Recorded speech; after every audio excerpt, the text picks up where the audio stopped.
Bonjour à tous, bienvenue dans cette nouvelle vidéo. Aujourd'hui, on va parler d'un cas d'école en matière de guerre de l'information, c'est l'affaire Perrier. Et l'affaire Perrier, c'est un bon exemple d'une campagne de désinformation orchestrée par des concurrents. Je suis Caroline Rabourdin, spécialiste en guerre de l'information et fondatrice de Pulpe.com. À la fin des années 80, au début des années 90, la marque Perrier est au sommet de sa gloire.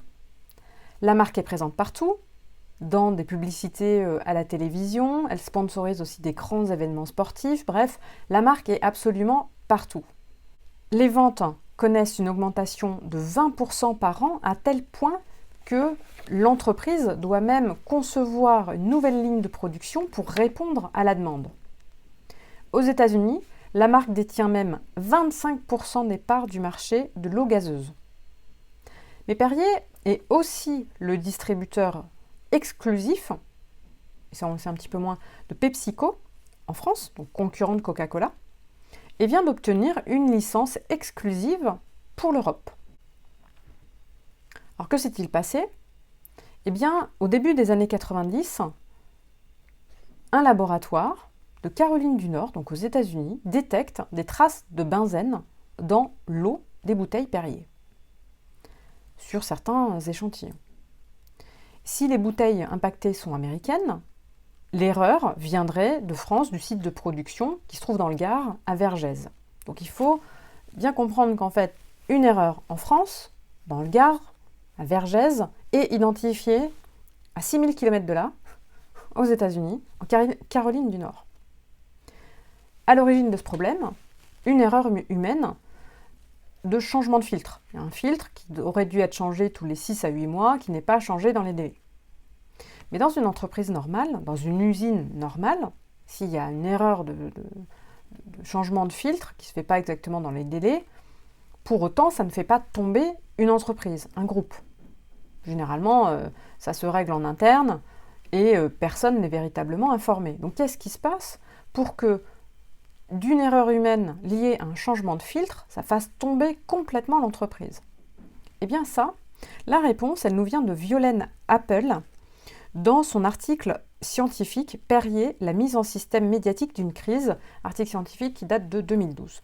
Je cite « La présence parmi les employés d'un agent au service de la concurrence donnera une toute autre importance à cet événement. » Autrement dit, il y a déjà sur place un agent, donc c'est ce qu'on appelle du renseignement humain, c'est du renseignement économique humain, donc c'est quelqu'un qui est peut-être un manutentionnaire, un intérimaire, ça peut être absolument n'importe qui est dans votre entreprise, il fait exactement ce que vous lui demandez de faire, mais il travaille au service de la concurrence.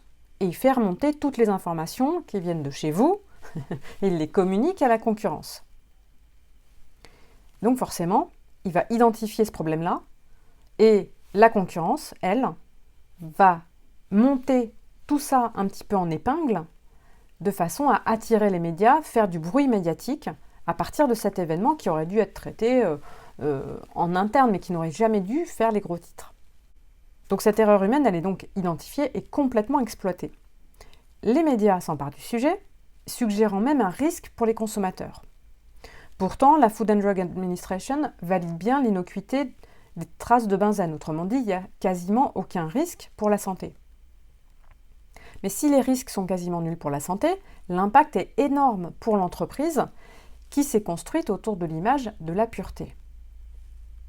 Selon Pascal Jacques Gustave, auteur de Guerre et contre-guerre de l'information économique, les actions de guerre de l'information économique ne prennent une importance destructrice que par la mise en système médiatique. Donc c'est bien tout ce déballage médiatique qui va faire tomber l'entreprise. Alors évidemment, c'est souvent le cas, c'est ce qu'on constate dès qu'il y a une crise médiatique, l'entreprise ne s'en remet pas ou va s'en remettre extrêmement difficilement. Violaine Appel poursuit, il s'agit de provoquer un événement ou un incident nuisible à l'entreprise, cible, et d'en assurer la publicité par des canaux médiatiques. Plus que l'incident, c'est sa médiatisation qui causera le plus de dommages. Donc c'est exactement ce qui va se passer ici. C'est pas tant le changement d'un filtre, qui de toute façon aurait été changé, qui pose un véritable problème, c'est surtout la médiatisation. Donc immédiatement, les ventes sont suspendues dans de nombreux pays. Par mesure de précaution, le chiffre d'affaires de l'entreprise chute de 70% aux États-Unis, 60% au Royaume-Uni et 50% au Japon.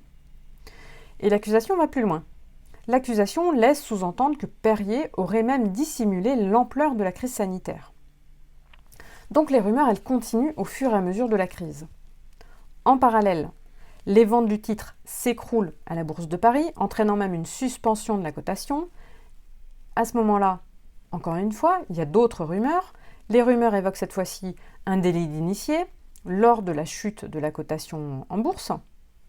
Cette information sera ensuite démentie par la commission des opérations boursières. Pour arrêter cette catastrophe, le président du groupe, Gustave Leven, prend une décision radicale, qui est de retirer toutes les bouteilles du marché, et ce, partout dans le monde. Donc près de 200 millions de bouteilles vont être retirées des linéaires à travers le globe. C'est la première fois qu'une entreprise prend une telle décision. Mais une crise médiatique a aussi des répercussions en interne. Et en interne, la crise se traduit par plusieurs vagues de licenciements. Et résultat, en 5 ans, le site de Vergès perd 1/5 de ses effectifs. Alors l'entreprise réagit bien sûr par une stratégie de communication défensive et mise sur la transparence, des informations qui sont vérifiables, argumentées, pertinentes.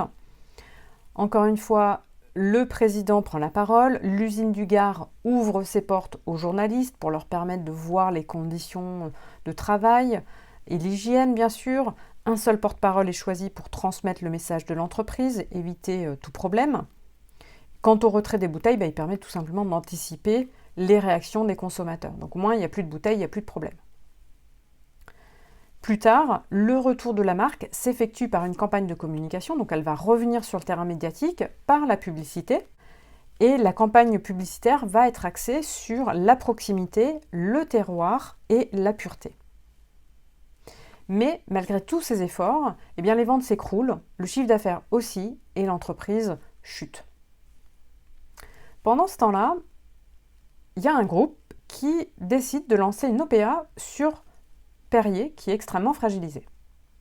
C'est le groupe Nestlé.